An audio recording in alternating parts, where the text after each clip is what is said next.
যারা মানে যারা যারা ইচ্ছে করেন এখানে আসতে পারেন কেকের কাছে। আমরা বড় ছোটরা সরি আসো সবাই, কারহান আসো, পিছে আসো।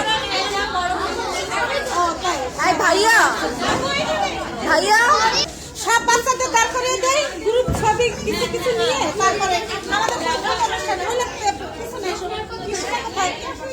হ্যাঁ পিছনে এসো।